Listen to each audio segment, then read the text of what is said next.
Hi, it's just Charles Kelly. How are you doing today? I'm reporting today that house prices again have risen, this time in September, year on year by 5% compared to September in 2019.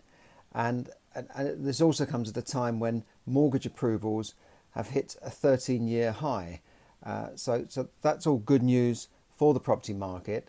And in fact, house prices were up 5%, which is the biggest growth rate in 4 years. So that's something to think about there. That it could grow that much in just a month, or well, it hasn't, not in a month.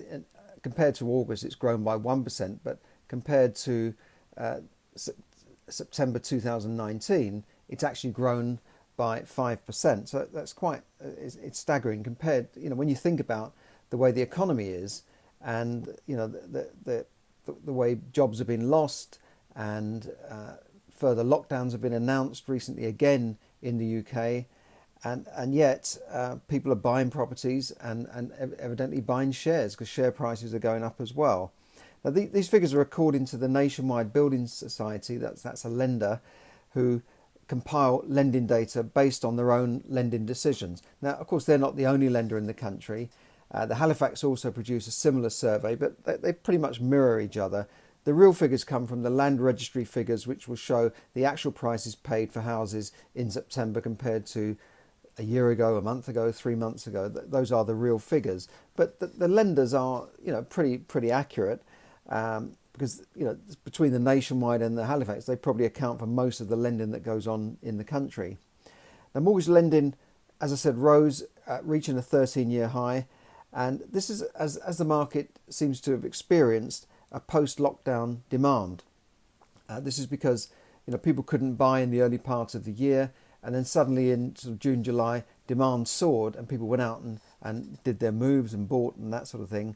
And it obviously has been influenced by the Chancellor Rishi Sunak's stamp duty holiday, which means that no stamp duty tax is paid on the first 500,000 purchase on all property sales in England and Northern Ireland until the end of next March. But job fears and job loss fears and tighter mortgage lending is really forcing many young people to hold back and delay buying a property.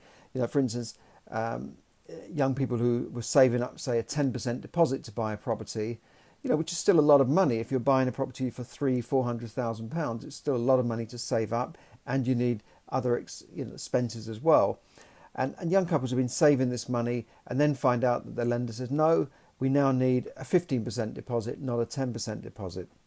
So only those who've got, say, help from parents or grandparents have probably been able to buy. But, there's still a lot of money out there. People have still got money. People are still able to buy cars and expensive items and properties. So, although some people haven't got the money to buy, there are still people out there who've got money to buy, and that's what's happening. And this comes as this is another report about the 13-year mortgage high, and the fact that bullish bosses there are stepping up recruitment. In fact, mortgage lending went up.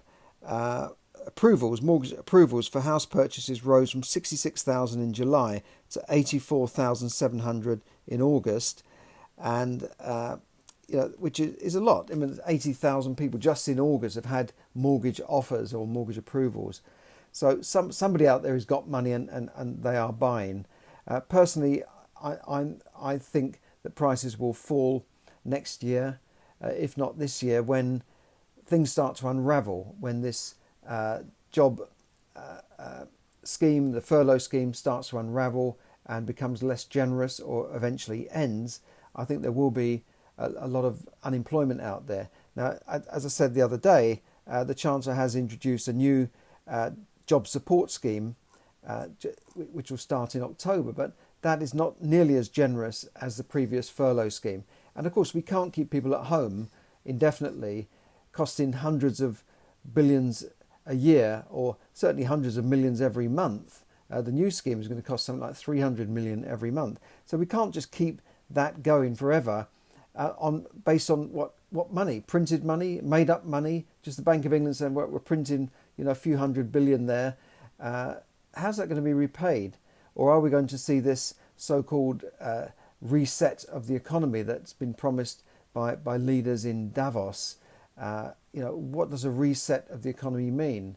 What does it mean? Does it mean they're going to devalue our currency, devalue our, the value of our money? Will it mean that they'll eventually get rid of all cash and then say, right, now we're on digital currency, like what's happening in China? They're introducing a digital currency based on their yuan. Are we going to see that? And then they could reset it very easily. Then just say, right, the value of your money today was £1 or $1. Now it's 80 cents or 80 pence. That could happen because otherwise I can't see how they're going to repay, or the taxpayer, is going to be able to repay this money over the long term. It could take decades. Now, some estate agents are saying, yes, the market's had this mini boom, but others are saying that there's a mixed bag of demand, and much depends on the type of property you're trying to sell or people want to buy. For instance, the demand for 4-bed houses is up because people want space for a home office.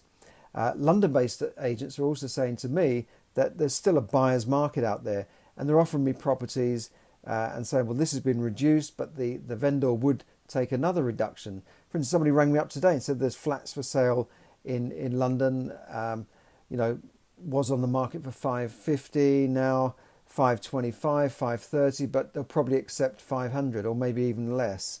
That doesn't suggest to me that prices are selling, or properties are selling that fast in certain parts of the country, or certain types of properties like flats in London are not selling that fast, and the vendors are prepared to accept lower bids or negotiate on the price. And maybe this is part of a trend. Maybe we're seeing the new sort of work from home regime, and that's encouraging young people to say, right, why do we need to live in this pokey little flat in London with all this noise, with all the risks of catching diseases in the lifts or in the elevators? So maybe that they're saying, well, let's move out to the suburbs or the countryside where we can live anywhere and work from home, where we can have the type of house we want, that's got more space for bringing up a family, and they can have their home office there and be out of the city. Maybe that's happening. It certainly is a trend that seems to be happening in America, as property gurus are suggesting. So maybe larger suburban properties will be in demand. But we shall have to see. We shall have to see how things go next year when these job support schemes start to unravel and we see the real economic reality that we are facing.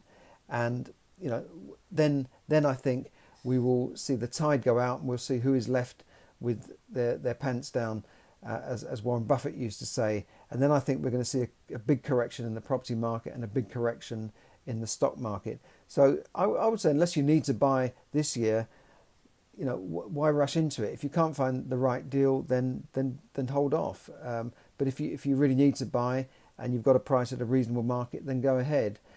For a first-time buyer or an owner-occupier, it doesn't really matter whether prices go up and down over the years. You're buying for the longer term. It's your home. It's not an investment. Whereas for buy-to-let investors and investors, I would certainly be cautious unless it's the deal of the century. I would certainly be cautious at the moment because most property people are predicting that prices will fall. And I also expect to see a lot more commercial property come on the market as there will be less demand for offices and shops. You've only got to look around the high street and see the number of shops that have closed. I was in town the other day, and I just not right in the middle of town, but certainly within zone 1, and I just looked as I drove down this street. Actually, it was the Holloway Road, if you want to know, which is in N7. Only a few miles from the city centre, a few miles from King's Cross and the West End. I was amazed to see as I drove along how many shops are closed. Where you see 1, 2, 3 shops in a row closed down, boarded up. Many for sale signs, maybe not so much for sale signs, but to let signs for shops. So maybe landlords are holding out and hoping to get another tenant. So I'm seeing a lot of that, and there may be opportunities to buy these at reduced prices next year, maybe to create new kinds of shops or retail spaces, or maybe repurpose these for residential further down the road. So we shall have to see what really occurs. It depends now on the governments, and what they do with these lockdown restrictions, which is, let's face it, killing business. This new 10 p.m. rule for pubs, they've got to be closed by 10 p.m. is killing pubs. I spoke to an owner of a pub in Camden Town. They're not even open until 5 o'clock in the evening, where they used to have a busy lunchtime trade. Now that's gone, and now from 5 till 10 they can't really make enough money to survive. This is a big pub. I think it's called the World's End, the New World. I can't remember now, but it's a busy pub. Whenever you went there, you see, they had several bars and several levels, and they were always packed. Always a very popular pub. Even people spilling out onto the street. Now, they're struggling to survive, and that's just not pubs. That's restaurants are struggling, coffee places, places where they were expecting a full shop, and now you see the place is half empty because of social distancing. So that's what's happening. That's the reality. And in other countries, it's even worse. Some countries, when you go there, you have a long lockdown period. You can't really move around. They've got targeted lockdown areas, and that's happening here as well. But it's not as bad here. At least I can go out. I can go to the shops. I can go and get a coffee, a meal outside, or a takeaway. In many countries, you can't really do that at the moment.